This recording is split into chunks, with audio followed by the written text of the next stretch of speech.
بسم اللہ الرحمن الرحیم۔ لفظ الرحمن اور الرحیم میں فرق۔ لفظ رحمان اور رحیم جمہور کے نزدیک صفت مشبہ کے صیغے ہے اور بعض کے نزدیک دونوں مبالغہ کے صیغے ہے۔ لفظ رحمان اور رحیم میں فرق یہ ہے: نمبر 1، دونوں کے ایک ہی معنی ہے، آپس میں کوئی فرق ہی نہیں، پس دونوں میں تساوی کی نسبت ہوگی۔ نمبر 2، الرحمن کاشف الکروب والرحیم غافر الذنوب، یعنی رحمان کے معنی پریشانی کو دور کرنے والا اور رحیم کے معنی گناہوں کو معاف کرنے والا، اس بنا پر دونوں کے درمیان تباین کی نسبت ہوگی۔ نمبر 3، الرحمن تبیین الطریق والرحیم بالعصمت والتوفیق، یعنی رحمان کا معنی راستہ بتلانے والا اور رحیم کا معنی عصمت اور توفیق عطا کرنے والا، اس بنا پر بھی تباین کی نسبت ہوگی۔ نمبر 4، الرحمن اللہ کے ساتھ خاص ہے، کیونکہ رحمان کا معنی ہے کہ الرحمن هو المنعم بما لا يتصور صدور جنسه من العباد، یعنی رحمان اس منعم کو کہا جاتا ہے جو اس طرح انعام کرتا ہو کہ جس کا وقوع مخلوق سے ممکن نہ ہو، اور ظاہر ہے کہ رحمان کے یہ معنی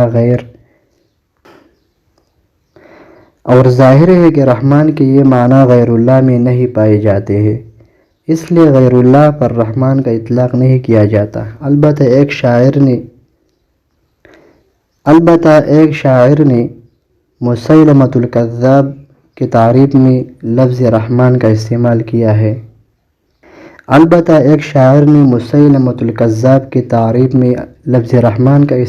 کیا ہے۔ سموت بالمجل بابن الاکرمین ابا وانت عیس الورا لا زالت رحمان،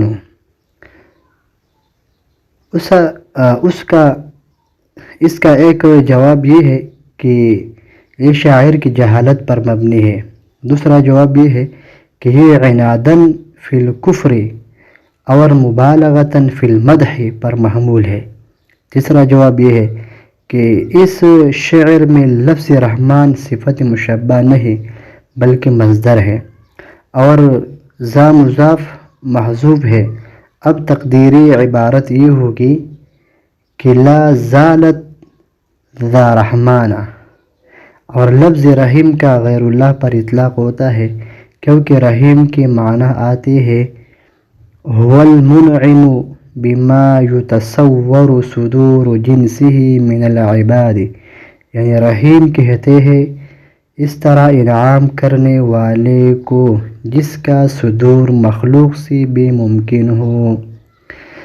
اس بنا پر باری تعالیٰ نے حضور اکرم صلی اللہ علیہ وسلم کی شان میں یہ لفظ استعمال فرمایا ہے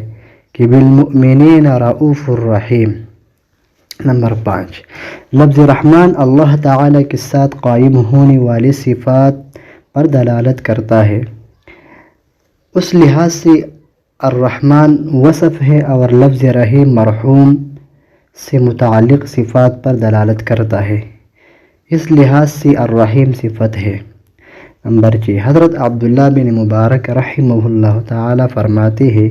کہ رحمان وہ ہے جو سوال کرنے پر عطا کرتا ہے، رحیم وہ ہے جو سوال نہ کرنے پر غصہ ہوتا ہے۔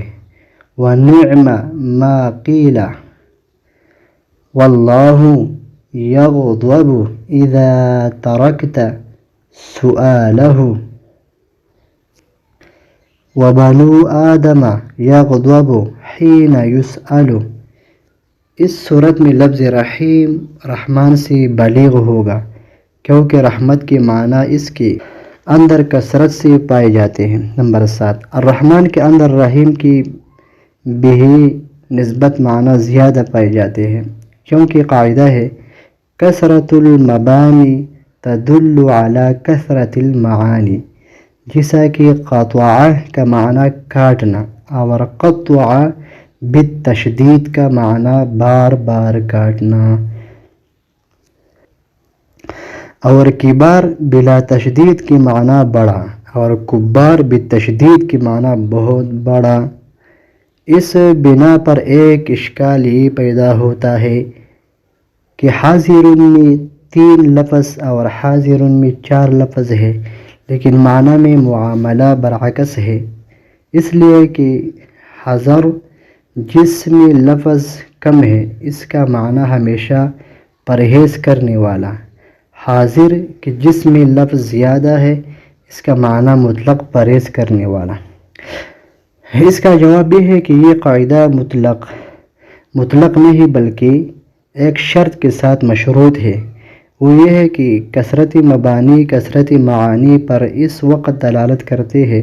جب کہ دونوں صیغہ ایک ہی اصل سے ہو اور ایک ہی نوع کی ہو، اور یہاں یہ بات نہیں کیونکہ حاضرون صفت مشبہ ہے اور حاضرون اسم فاعل ہے،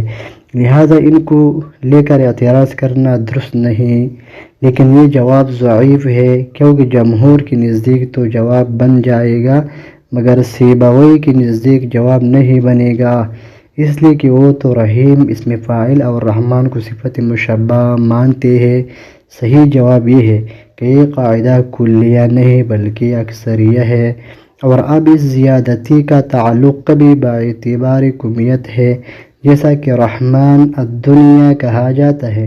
اور رحیم الآخرت کہا جاتا ہے، اور دنیا کی رحمت مومنوں اور کافروں کے ساتھ عام ہے اور آخرت کی رحمت صرف مومنوں کے ساتھ خاص ہے، اور کبھی اس زیادتی کا تعلق باعتبار کیفیت بھی ہوتا ہے، اس طرح کہ رحمان کی اضافت دنیا اور آخرت دونوں کی طرف ہوئے،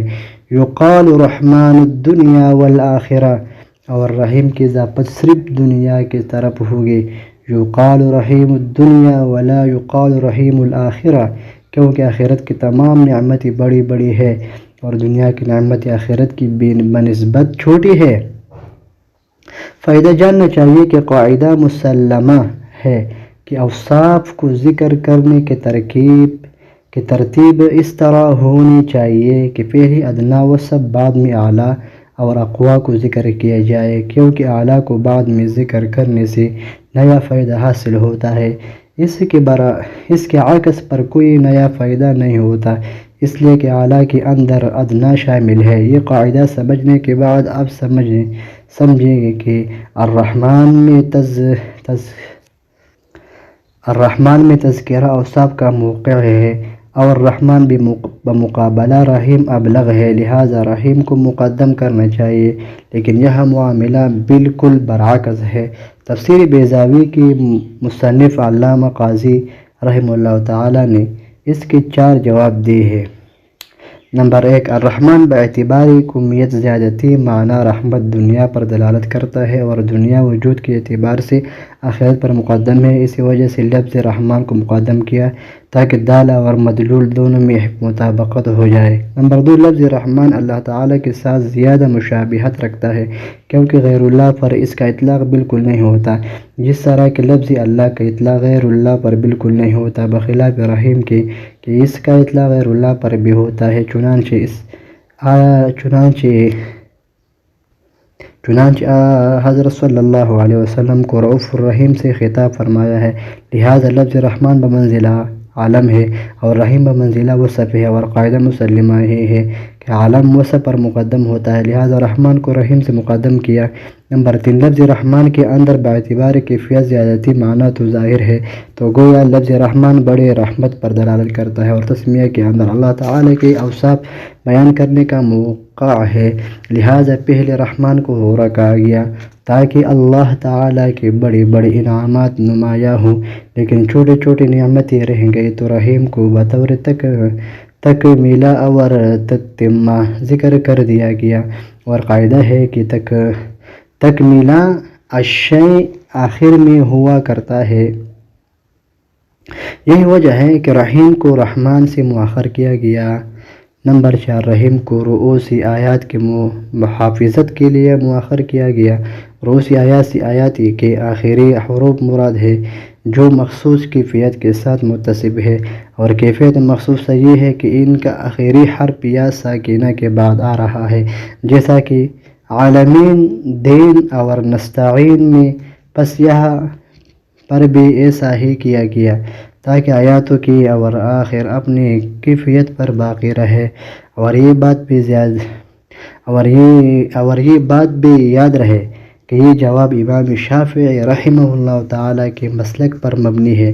چونکہ وہ بسم اللہ کو فاتحہ کا جز مانتے ہیں اور اس کی ایک آیات قرار دیتے ہیں، جس کی وجہ سے محافظت رؤوسی کی